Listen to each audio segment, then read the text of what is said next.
Good morning and welcome to today's program, Responding to Federal RFPs, Proposal Foundations.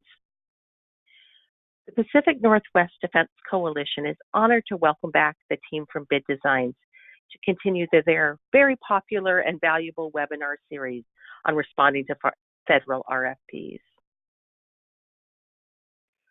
Welcome to all our attendees, including our Pacific Northwest Defense Coalition members, who support the association's efforts to bring more defense contracts to the Pacific Northwest and support the supply chain for these contracts. And I would also like to welcome members of the Colorado-based Consortium of Small Government Contractors, the SMALS. Before we begin the presentation, we want to confirm all those joining us online can hear okay and see the screen. Just type yes in the question field if you're all set. Great, thank you. Please feel free to use the same question field to ask a question at any time during the program. Just type this in the webinar dashboard and we will share it with our speaker. A recording of this presentation will be available after the event, and you can also receive a copy of today's slide deck. Just contact Camille Bull with Bid Designs. We will send her contact information in a follow-up email to all attendees. We are very pleased to have Bid Designs President Sandy Allbee joining us here today and sharing her considerable expertise and experience in helping businesses to produce high-quality, compliant, and winning proposals. Thank you to Bid Design for your support of the Pacific Northwest Defense Coalition as a Platinum Sustaining members. Your active support helps further our mission to bring more defense contracts to the Pacific Northwest and to support the supply chain for these. Sandy, I'll let you go ahead and begin the presentation. Thank you so much, Kate, and thank you so much to the Pacific Northwest Defense Coalition for hosting us. And I'd also like to welcome the folks from the SMALS in Colorado. It's great to be here on this cold Friday morning here in Huntsville, Alabama. Bid Designs is a proposal support company. We support clients nationwide. Our compliance director is actually located in Tri-Cities in Eastern Washington. And we have clients from coast to coast, so it's great to be here. I hope everybody is settled in with their caffeine of choice and is ready to learn a little bit about proposals this morning or this afternoon, wherever you might be. So we have quite a bit to cover. We're going to talk about proposals, and for those of you who may not have participated on a previous Bid Designs PNDC webinar, there are 4 different modules that we're going to be presenting over the course of 2020. And so this first one today is really going to focus on fundamentals and helping you understand federal acquisition and what a proposal is. And then we're going to dive in and talk about getting started on your proposal. In the next quarter, we'll talk about compliance, and then we'll talk about capture and bid decisions and all the things that you need to know before you start writing your proposal. And then we'll finish out the year in November talking about proposal production and some best practices that we learned together over the years. That said, Bid Designs is always available to answer any follow-up questions that you might have, or really answer any questions that you might have relating to proposal preparation and proposal submission, proposal reviews, and you're more than welcome to reach out to us anytime. So looking forward to hearing from those of you that are on the webinar this morning. So with that, we're going to go ahead and get started. And so that was my introduction.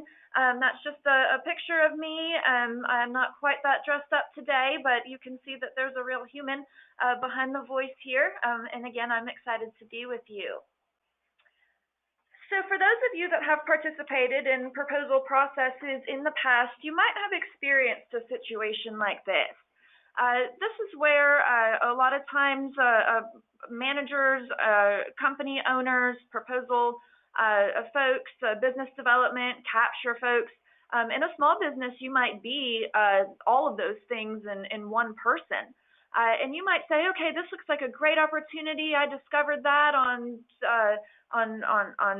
beta.sam.gov, or maybe it was SBO at the time, or GovWin, or one of those places, and you said, hey, this is IT work. This is something that I really want to go after. That's exactly what we do. So you dive in and you start writing your capabilities. And about a week later, somebody comes in and says, hey, did you actually read the requirements for this thing, or did you really just kind of go over that work statement? It looks like here we've got to have a management plan, and we've got to have a work breakdown structure, and oh, look here, there's 6 key personnel that we need to produce, and that proposal owner will come by and say, well, what's going on here? We really need to win this thing. How come we're not still writing? And everything kind of stops, and everybody reviews the requirements, and at that point you only have a few days before the proposal's due, and then you go back and you redo the whole thing. And then at the last minute, the night before it's due, you're printing your proposal, or you're putting the finishing touches on it. And then 2 minutes before it's due, you upload it, or 2 minutes before FedEx closes, you get in there, and you get it submitted. And then you have time to breathe, and you think, oh my gosh, was that even compliant? What did I submit to the government? What did we sign ourselves up for? What does that pricing look like? And for those of you who have worked proposals, more than 2 or 3, I'd say you've probably experienced this. And as you know, and as I'm sure you're well aware, that process really introduces yourself to a whole lot of risk that you really can't afford as a government contractor with relation to proposals. And so what Bid Designs does is we work really founded upon the mission of helping government contractors stay away from this process and really move into a linear process.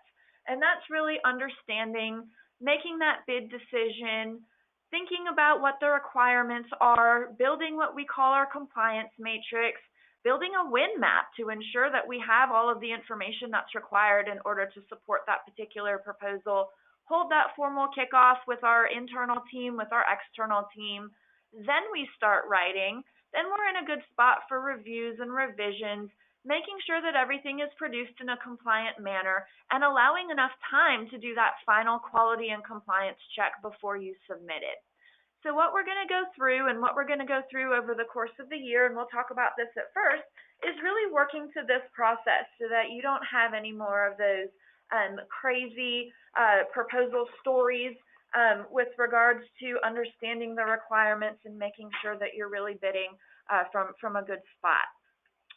So here we'll go ahead and get started and talk about the fundamentals that you need about federal acquisition.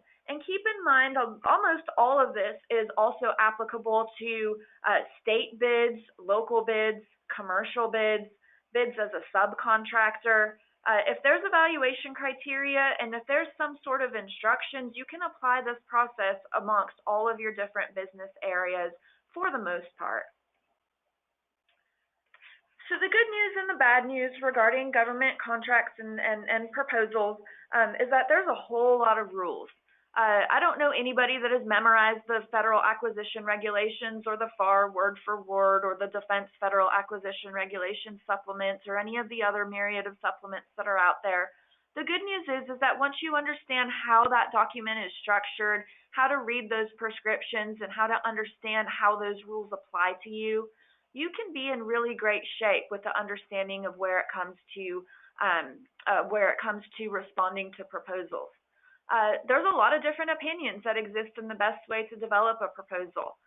Here at Bid Designs, we write recommended outlines for our proposal responses for our clients.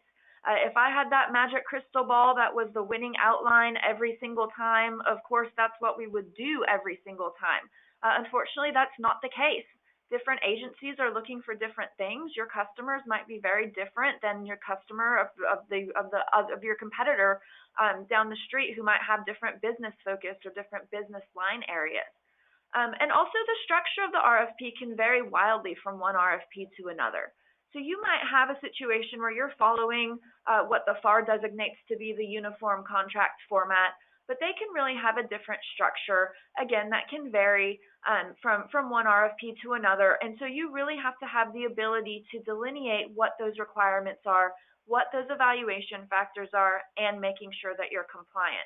So they can be very confusing. There's a huge set of rules, and there's a lot of different ways that you can potentially write to a particular RFP. The good news is that they give you the answers to the test before you even start writing. They've given you evaluation factors, and so you'll know exactly what you have to write to in order to score the highest in the Section M evaluation criteria, or whatever the equivalent might be in your particular RFP document. The next step is regarding to compliance. When you ensure 100% compliance with your RFP, you're going to make sure that your proposal is going to get a fair evaluation. I like to say that people don't win on compliance, but you can certainly lose on compliance. And so it's important to make sure that you are compliant not only with all of the content that needs to be produced within your proposal, but how it's presented, the page counts, the margins, the fonts, all those different things are just as important from a compliance standpoint as is your technical solution. When you focus on compliance, when you focus on that Section M solutioning, you really have a great recipe for doing well, along with a proposal process that's repeatable within your organization. You're going to be able to be very successful with your proposals. You're going to be able to bid more proposals, and you're going to have a happier proposal staff because they'll know what they're doing every time, no matter what the requirements are. This here is some information that we pulled from the overview of the federal procurement process and resources. You all can pull this, and again, you can request the slides from Bid Designs following this presentation. But really, this is the requirements for the federal government of where they get their mandate with regards to releasing RFPs.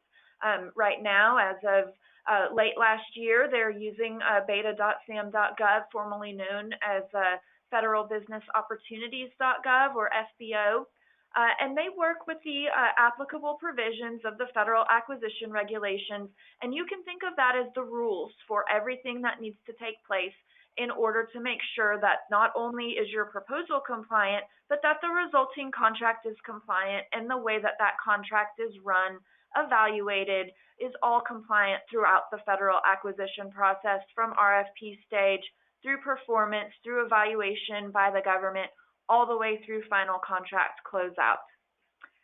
To be eligible to compete for contracts, you will go ahead and have to obtain some information like a DUNS number, be listed in the system for award management, and take care of all the different specific agency requirements depending on who your customer is. So those are things that you'll need to put in place before you get started working as a government contractor and working within a proposal. So the federal acquisition process starts once the agency determines that it has a requirement. So if that requirement is greater than $25,000, and that requirement may have changed, I might not have the most up-to-date minimum dollar value numbers here up in this particular slide, but when it's over a certain dollar threshold, it becomes beyond the purview of the government just purchasing it outright, such as using a government purchasing card or credit card, and they put out a request for some sort of proposal so that they can obtain your good or your service, or sometimes a combination of goods and services. At a minimum, a solicitation is going to have to tell you what it is that they're buying from you. Are they producing a service? Are they producing a product? Are they purchasing, again, a combination of the two? And they're going to tell you what they're going to buy, how they're going to evaluate your proposal, and then they're also going to tell you when that deadline is for the submission of your bid or your proposal. Agencies produce or post solicitations through beta.sam.gov, or some of you with more advanced contracting capabilities might have what's called an IDIQ, or an indefinite delivery, indefinite quantity contract. And those can be RFPs that are released specific to those IDIQs. So if you have a GSA schedule, that work might be released under GSA eBuy, or if you have a Navy Seaport E contract, it will be released on that Seaport E portal. So there's different places that you need to watch to see where opportunities come out above and beyond beta.sam.gov. Typical acquisition milestones are listed here, and that's really important to know, because if the RFP comes out and you're not prepared for it in advance, your opportunity for obtaining that award, sometimes known as P-win, is going to go down significantly. I'm not saying that you can't win an award if you are being aware, or if you are made aware of the opportunity as the RFP is coming out. What I am saying is that it is a lot of times more difficult to do so. What the government does before they release an RFP is that they are required to conduct market research. They might have a request for information or sources sought. They might do an industry day. They might apply one-on-one sessions with government industry and contractors. And this is especially the case for small business contractors, where the federal government has a mandate to buy a certain percentage of goods and services from small businesses as recognized by the Small Business Administration. So it's important to get to know your customers and to get to know and to be able to respond to those market research requests, to attend those industry or those one-on-one sessions. If you're lucky, the government will put out a draft request for proposal. At that time, you can also make yourself known to that customer. And that's really when you have an opportunity during that market research and during that draft request for proposal. You really have that opportunity to do what we call shaping the acquisition. That's really giving the government feedback with regards to what they are requesting, and you do want to make sure that you are participating in that. So that way, when that final RFP comes out, you are ready with your strategy, you are ready with your understanding of the customer, and your customer really knows you. And so that's really important to note. When that final RFP comes out, that's when you work on your actual proposal. You'll turn in your proposal. It will go into what's called source selection. At that point, the government may come out and perform negotiations. They might narrow down a list of offers into what they call the competitive range. And they're really going to provide those final proposal revisions or those evaluation notices if they're wanting to ask questions back and forth during that source selection phase. Once that's completed, then we move on to contract award, and then you become the government contractor and you start your performance. So that's really kind of the typical acquisition milestones that you'll run into as you're working through. And when you're working in the proposal process, just know that it's a part of a broader government acquisition milestones and part of the overall government acquisition process. Now, again, for those of you who have worked through government proposals, this will look familiar to you. This is straight from FAR Part 15, and it's called the Uniform Contract Format. Many RFPs that you see will follow the Section A through M format that you see here up on your screen. That format is important because that tells you where to look as you're responding to a proposal. Now, of course, we always recommend that somebody is in charge of reading that entire RFP. That includes the SF-33 or the award document cover page itself. Section A gives you general information about the procurement. Section B, or the CLIN section, is the section that's going to list the pricing for all of the supplies or services that the government is purchasing. Section C is going to be that statement of work or performance work statement that will detail what it is that is being purchased. So, of course, if you're working on the proposal, that's a key element that your proposal team is going to need to pay attention to. Sections D, E, and F really pertain, for the most part, to supplies contracting. So that tells how your supplies need to be packaged or marked, who's going to inspect them, who's going to accept them, how and when they'll be delivered. You will find information in there, depending on what industry you're in with regards to services as well. But that's really a critical element for supplies contracting in particular. Section G is contract administrative data that provides the information from the financial systems of the government that's going to address how that contract or how you will be paid. So when you receive a contract award, you want to make sure that there's information there in Section G that will show the funds that are available to pay you for the good or service that you are providing to the government. When you get to Section H, you want to really make sure that your proposal team is really reviewing Section H carefully. That's a section where you can find what we call hidden requirements. Sometimes there's a requirement within the RFP that might not be mentioned down in Section L that need to be responded to within the proposal itself. So sometimes Section H might include a provision which states that you have to have a proof of insurance in order to drive on a government installation that needs to be turned in with the proposal. Or it might mention that you might require Defense Base Act insurance if you're working outside of the United States. So you'll really want to make sure that Section H provisions are scrubbed very carefully to look for any additional requirements that might not be down in Section L. Section I and K are really those contract clauses, the reps and certs. That's information that comes from the FAR and the other regulatory documents. Section J can be all of the attachments and exhibits that are related to your RFP. So it might be technical drawings, it might be procedurals or the deliverables, instructions for what it is that you're going to be sending into the government. It might be additional information, quality control plans, or things that you'll turn into the government like a total compensation plan or information on collective bargaining agreement. And all of that information makes up your entire proposal. Sections L and M are the critical elements that your proposal team is going to need. Section L is all of the instructions that is required to provide the proposal itself and all of the preparation instructions. It'll tell you what volumes are required, what's required to be placed in all of those volumes. Hopefully it will give you information with regards to page count, fonts, all those different things. And then Section M will tell you how all of those things that belong in your proposal preparation or in your prepared proposal are going to be evaluated. So taken all together, those RFP components are all very critical. And as I mentioned, it's important, I believe, to have one person review the entire proposal in its entirety so that you have somebody familiar with all of the requirements. Then your proposal team especially is going to need to focus on the work that's going to be done, or Section C, the special requirements that you might find in Section H, and then those proposal preparation as well as the evaluation criteria.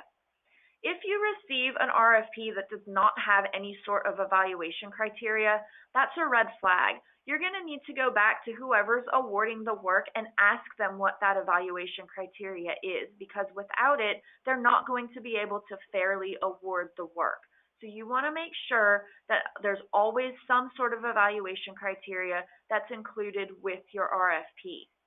Now, not every RFP is going to follow this section A through M. If it's a federal RFP, sometimes they'll use just different section numbers or names or headers.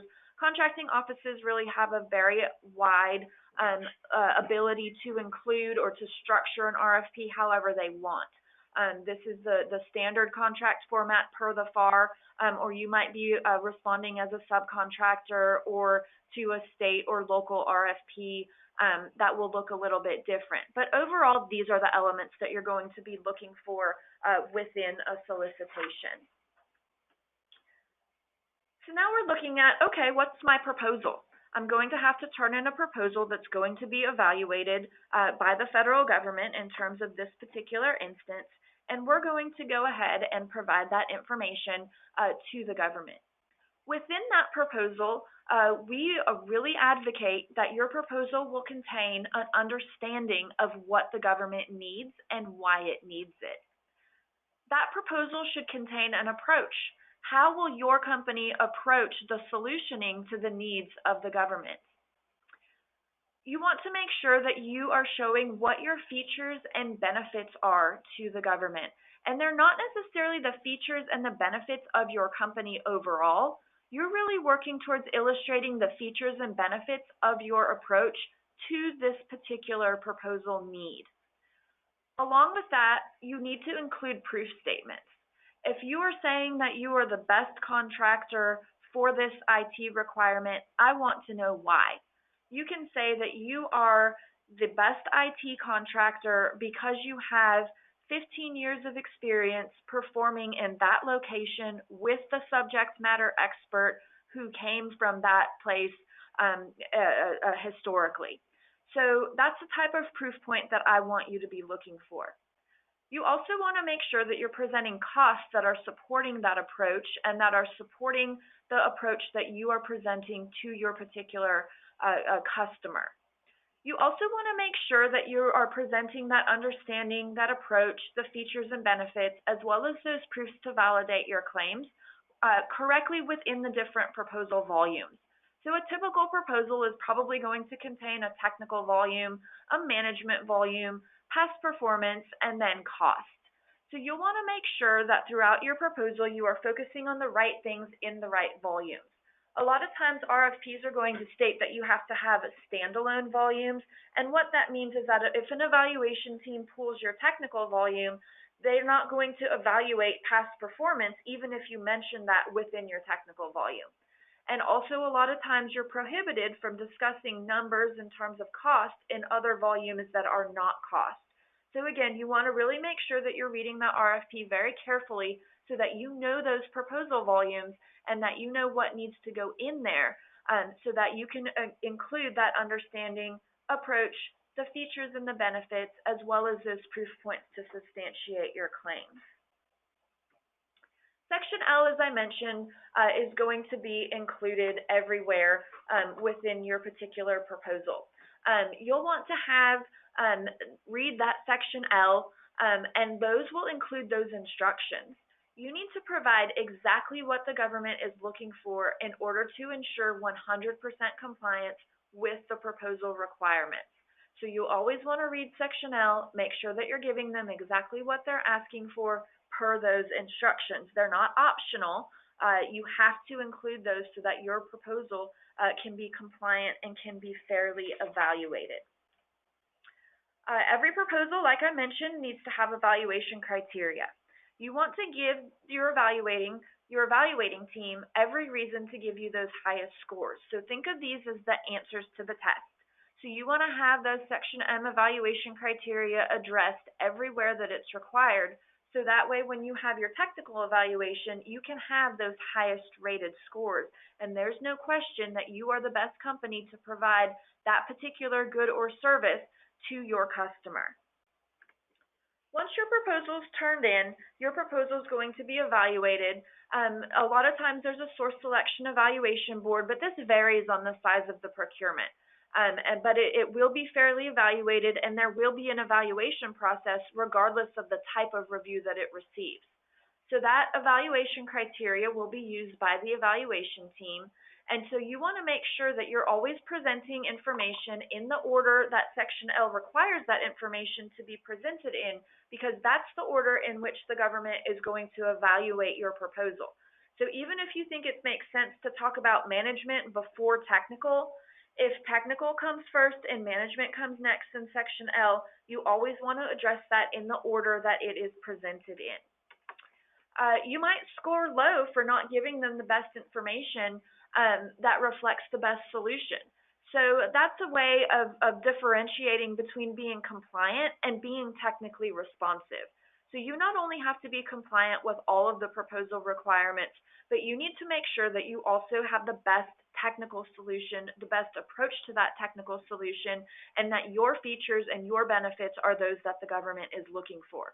So it's not good enough just to be compliant. You also have to be technically responsive in order to make sure that you score those highest scores possible within your particular procurement. That said, as I mentioned, if you're non-compliant, you run the risk of having your proposal being thrown out. There's been several cases and several that we read, GAO decisions, that's the Government Accountability Office that reviews first line levels of protest. Sometimes you're thrown out because, and this happened about this time last year, there was a government contractor that put in a proposal. They were thrown out because their table of contents was incomplete. And the evaluation team had trouble relating to all of the different elements for Section M. They were not well regarded within that table of contents. And so that is a way that you can get thrown out. So a lot of times you think these are afterthoughts, things that you can think about during final production. We always advocate for thinking about the compliance pieces up front alongside that technical responsiveness. If they don't like your input, if they don't like that technical responsiveness, they're not going to throw you out, but you might be found to be technically unacceptable or have a lower evaluation scores. So over there on the right side of the screen, you're seeing a few different examples of being non-compliant. Incorrect font, you can go over page count, you didn't discuss something that was required in Section L, or you were late turning in your proposal. Those are all compliance concerns. Low evaluation score example might be presenting key personnel that did not meet all of the qualifications listed in Section L. Or maybe you didn't provide the right labor mix, or they didn't like your labor mix. Maybe they didn't like the management organization that you had proposed, or didn't find that to be adequately explained. Maybe your quality approach was insufficient, or that technical approach was not what they were looking for. So it's important to be able to distinguish between being non-compliant and non-responsive. Now, what about the opportunity to change your proposal? The answer to that is sometimes. Sometimes you can change your proposal if the government provides you with the opportunity to provide what's called a final proposal revision, or an FPR.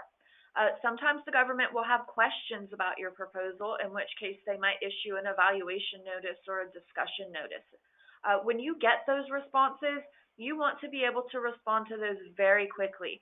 I've seen requests for EN responses or FPR responses to have turnaround times within days. So you might have had 30 days or 45 or even 60 days to respond to your proposal requirement, but when it gets down to source selection and they get close to making an award, the turnaround time for these types of elements are usually very quickly, sometimes less than a week, sometimes it can even be a day or two. So you want to make sure that whoever you list as the point of contact for your particular proposal is very easily reachable, and that you have an alternate as well. So that way, if that person just happens to be out of the office on that particular day, you might lose some time in being able to respond to an FPR. So that is the opportunity that you might have to adjust your proposal based on feedback that is received. Again, you're not always afforded that opportunity, so you want to make sure that you're proposing everything correctly and from a compliance standpoint the first time. But there are instances in which you can change your proposal, and this is the stage in which it occurs. So now, before we talk about some specifics and getting started on the proposal, we're going to go through a quick pop quiz. I know I don't have interaction here within the webinar currently, so I'm going to go ahead and be the questioner and the answerer. The proposal instructions tell you everything that goes into your proposal, including fonts. That is true. If there are any instructions that are missing, you need to go ahead and ask that question of the government right away so that you can clearly respond to those requirements. Next question. Evaluation criteria tell you how your proposal will be evaluated. That is true, and we need to have evaluation criteria in order to understand how to present our proposal response. You can be thrown out as non-compliant for having more pages than allowed. That is absolutely true. You can be thrown out if you have more pages than are required. More likely what will happen is that the government will remove those extra pages, and so if it happens to be that your staffing plan is on the last 2 pages and you went over page count, they won't be able to review it. And so you might be thrown out as being technically non-responsive because that staffing plan was not included. So that is true, and it's not a situation that you want to be in. And then the last question, it's a little bit of a trick question. Responses to a sources sought or an RFI can result in an award to your company. So that answer in and of itself is false. So proposal or contract awards are not made based on sources sought or RFIs. However, that is the opportunity for you to make yourself known to that particular government customer, and by having them know who you are and understanding your capabilities and looking forward to your capabilities can make it favorable for you to result in an award when that eventual RFP comes out. So now let's move on to getting started on the proposal. So what happens when that RFP is released? So if you think back to that first slide that I showed you before we got to that linear process, we had talked about, you open up that RFP and you find that PWS. Do you just start writing to that? Absolutely not. Please don't ever do that. If somebody in your organization is doing that, play this webinar back for them and tell them bid design said don't ever do that. What you need to do is you need to start at the beginning. You need to read the proposal instructions and those evaluation criteria. Read them once, read them twice, read them 3 times, have other people read them as well. You want to make sure that you're not missing anything. These are the keys to building both a compliant and a responsive proposal. So you want to read those, and then these instructions will become the basis for the compliance matrix that you are then going to build. You also want to make sure that you're reading that PWS. So notice I didn't say that you weren't supposed to pay attention to the PWS. What I said that you don't immediately start writing to the PWS.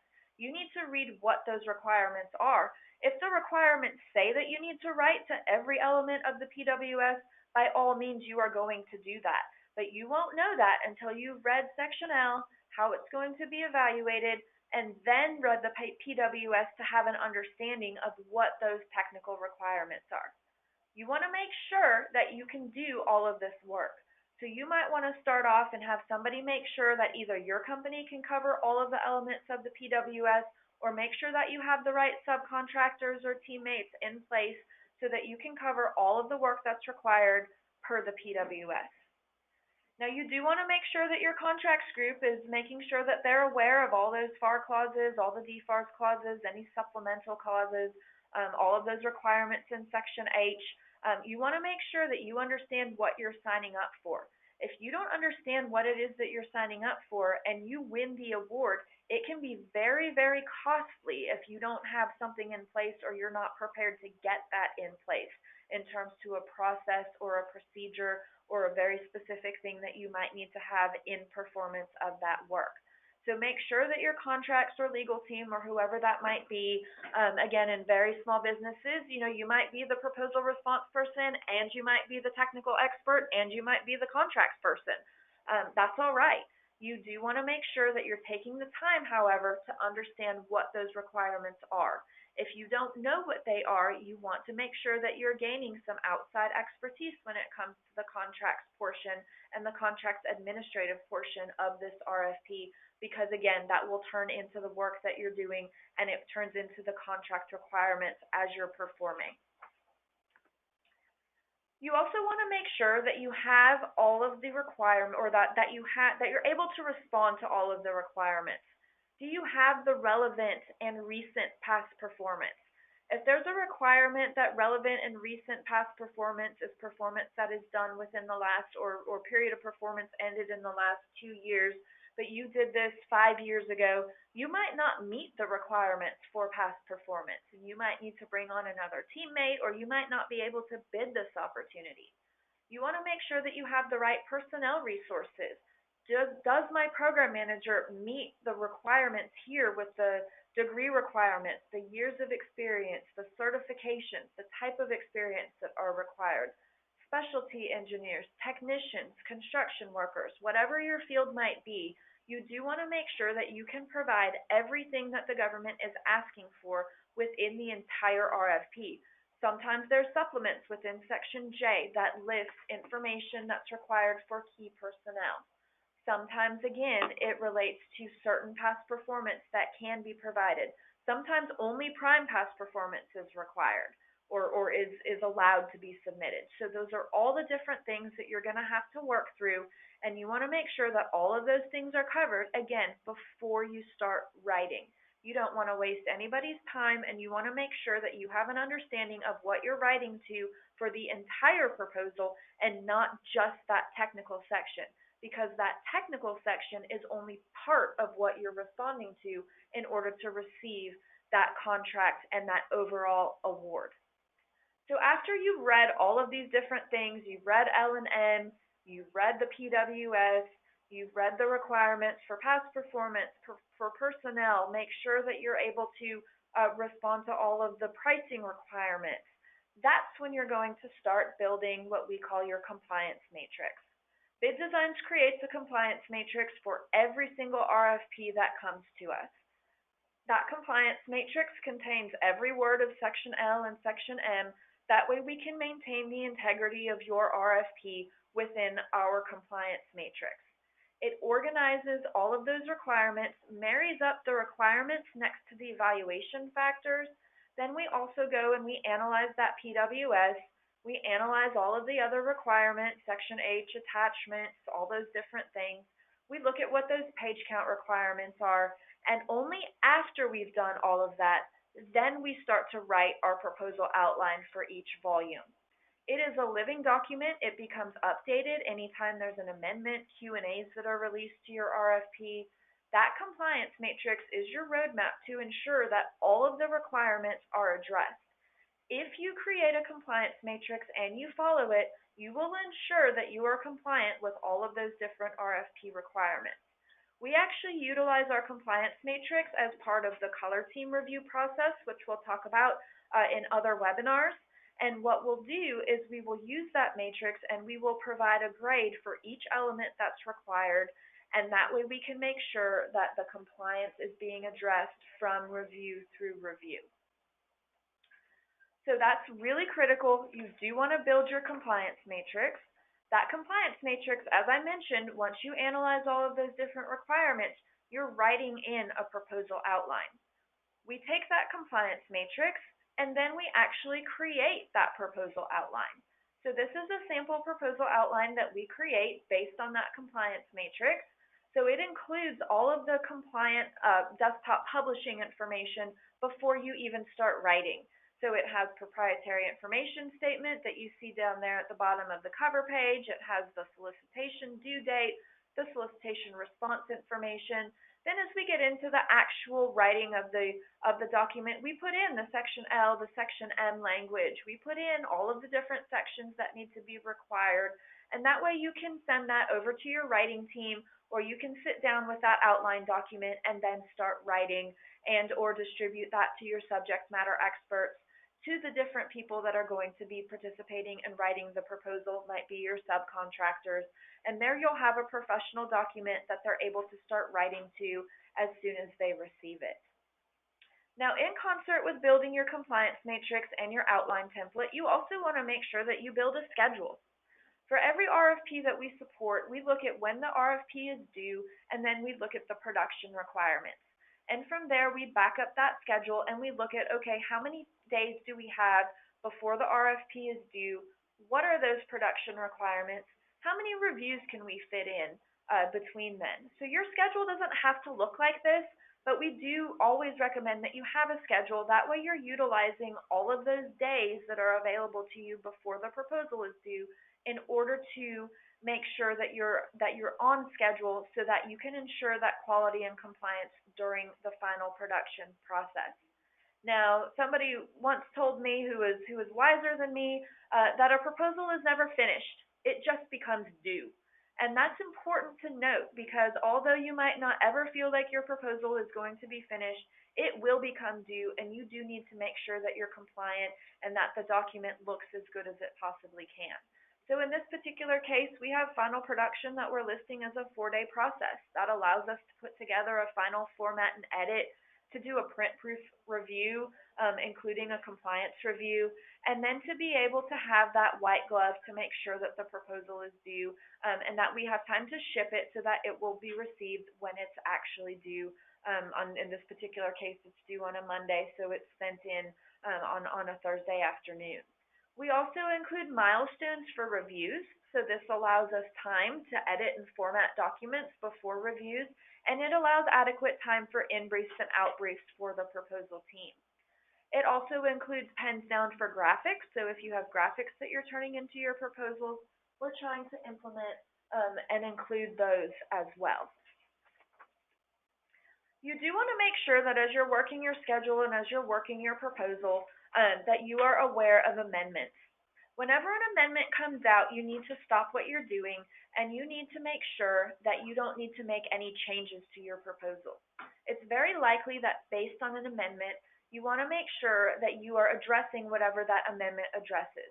So if they're changing technical requirements or they're introducing requirements, you want to make sure that you're stopping what you're doing and that you are incorporating those into your existing outline, into your compliance matrix so that you can make sure that they're addressed.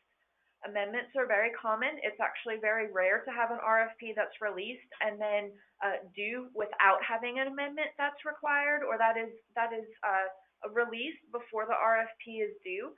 It can change things very quickly. Like I said, it can change technical requirements, it can change personnel requirements, it can change pricing requirements. They always reflect the changes that the government has made to the solicitation, and you need to incorporate that into your response. You always want to assess amendments immediately. You don't want to wait till you have a collection of amendments and then go back and try to incorporate those during your final production. A lot of times government amendment changes can be unclear. It's always okay for you to ask the government for a conformed solicitation, which includes those changes. And so you want to make sure that you ask for that if you do not receive an updated conformed solicitation. So that's something that you can always ask for. A lot of times amendments must be acknowledged. It's actually fairly rare for an amendment not to have to be acknowledged. So you do want to remember to include that, and that will be part of your compliance checks. So after that, you come up with your amendments, or I'm sorry, you've come up with your compliance matrix, you've written those outline templates, you've read everything, you've analyzed. Now you're going to go ahead and start writing. Is that correct?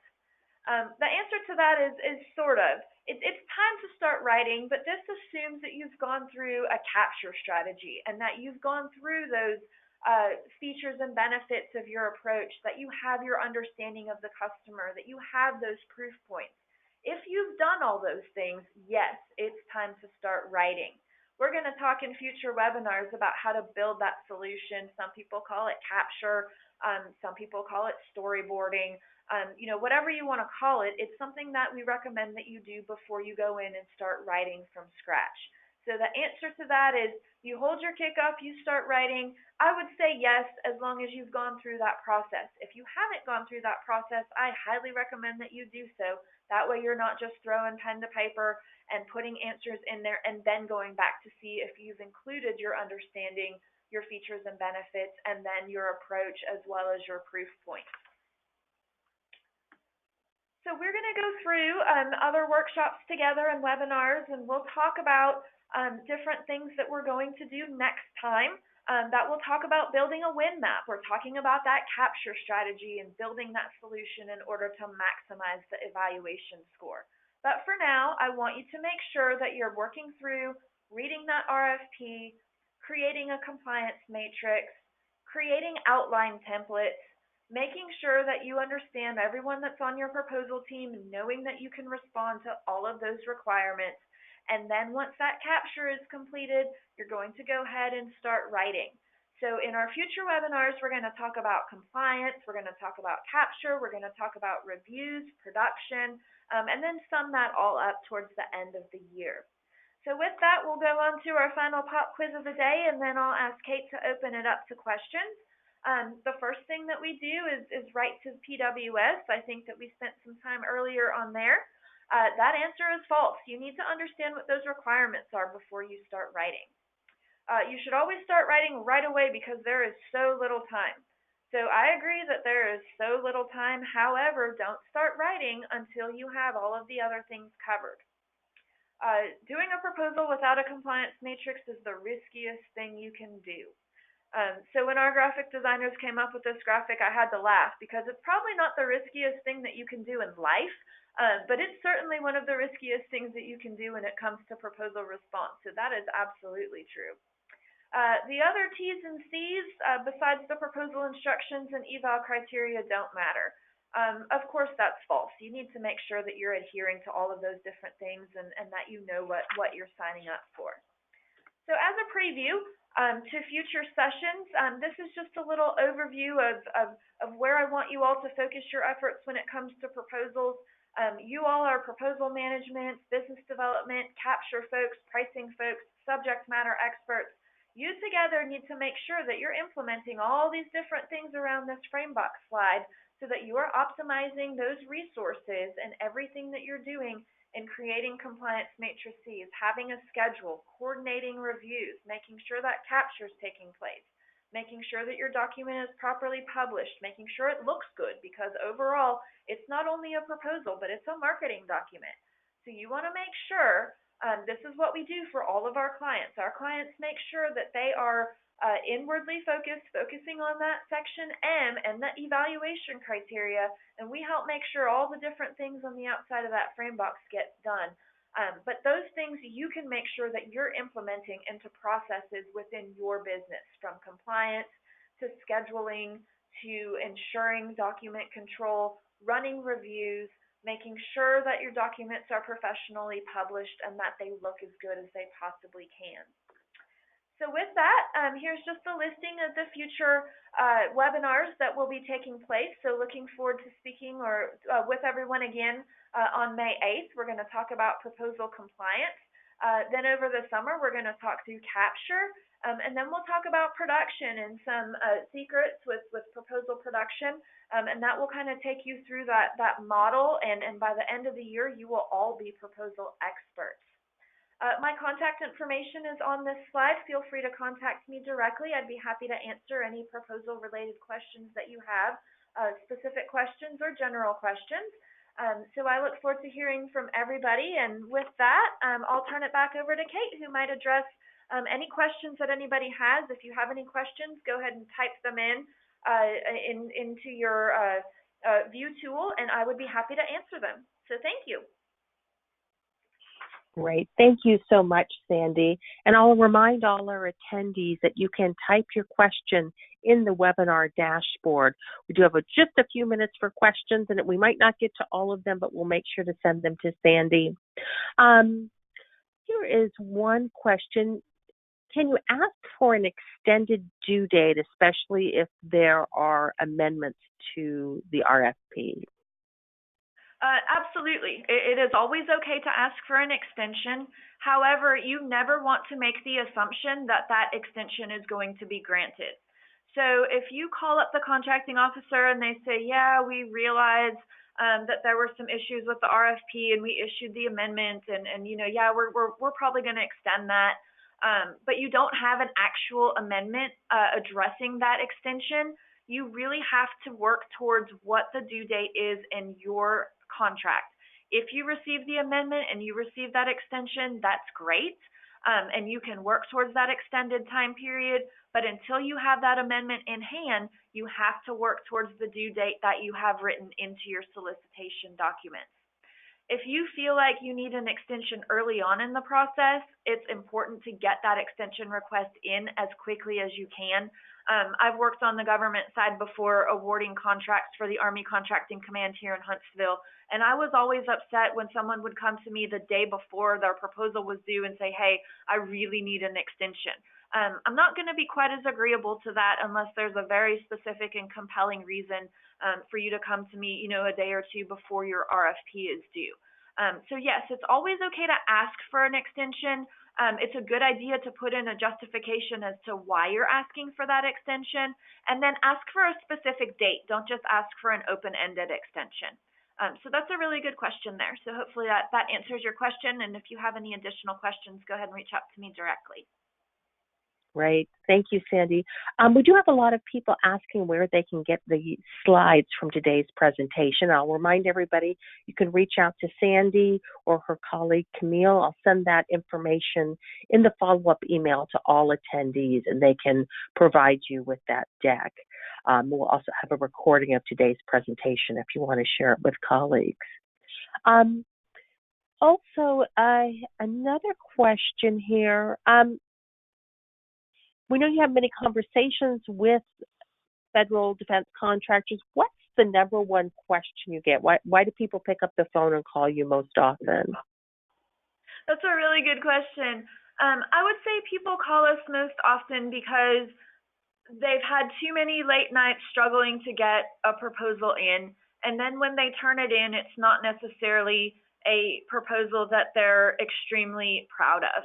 And so they call us to help implement proposal processes, to help them with creating compliance matrices, with helping facilitate reviews, taking over that final production piece. And so again, that way our clients can really focus on, okay, who's our team? How are we going to win this thing? How do we make sure that our customer is going to choose us and know that they really need us? It's really important when clients come to us that they're struggling with either part of their process or creating a proposal response process. And so we really help create that along with our clients, and we become an extension of our clients' companies and help implement those processes and work with them very, very seamlessly as we work together. Great. a few questions on being able to look at sample RFPs and if there's an easier way to consolidate those. Um, Specifically, are you aware of a service similar to sam.beta that is more user-friendly? And maybe for our audience benefit, you can repeat the URL for that. Sure. That's a really great question. Is there somewhere that's easier to filter, beta.sam.gov requirements? I know that there are several tools that are out there. I can't speak to any one of them in particular. I know a lot of contractors do use GovWin. That's a Deltac product. I don't have any relationship with them whatsoever. We actually don't use GovWin just because we can't have client information all in the same place. We have to silo all of our client information. But GovWin is a place where people do track opportunities. I do think as long as you're tracking it, there's companies that use an Excel spreadsheet. There's companies that have things written down on a whiteboard in a war room. It's really not so much how you do it. It's just important that you do it and that you build a pipeline. We didn't address pipeline and kind of business development, that aspect, but it is critical that you have a pipeline. You don't want to get caught flat-footed where you win awards. You've got, a great IDIQ, a 5-year period of performance, and then that ends and all of a sudden you didn't win the recompete. Well, what do you do now? You always want to make sure that you do have an active pipeline that you're responding to, and you need to keep track of all of those different opportunities. So keep track of them. How is less important than the fact that you're doing it. Beta.sam.gov is continuously getting better. It's a new product. I agree that it's very difficult to use, but now that I'm kind of getting used to it, it's a lot better. So stick with it and try out some of those products. Those sales folks are more than happy to give you demos and see what will work best for you.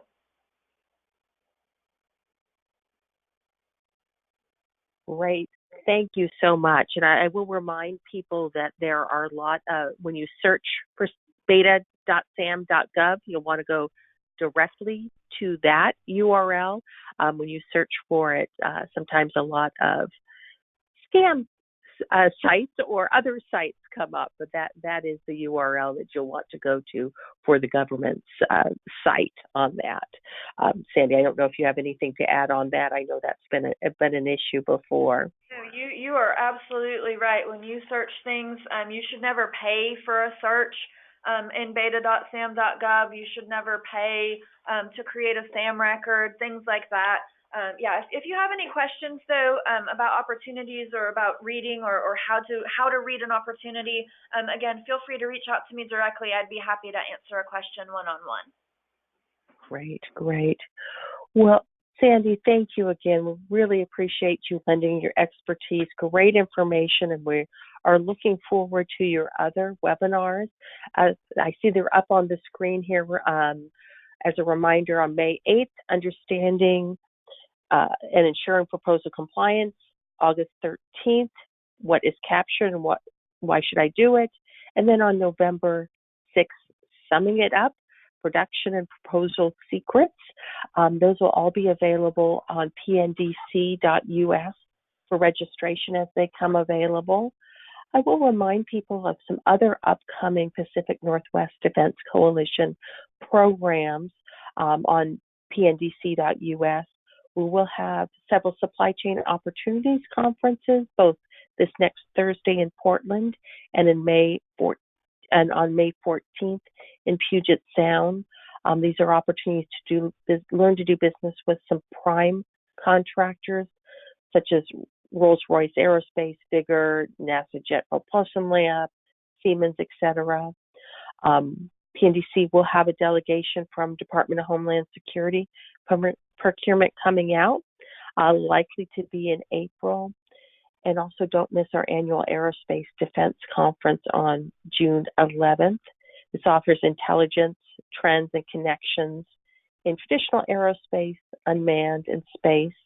And this year will include a delegation from NASA and space-focused subcontractors to meet one-on-one with potential suppliers, as well as lots of upcoming networking events and trainings, all to help us win more government contracting and keeping the supply chain in the Pacific Northwest. So thank you again, Sandy. Appreciate your involvement and look forward to the next program.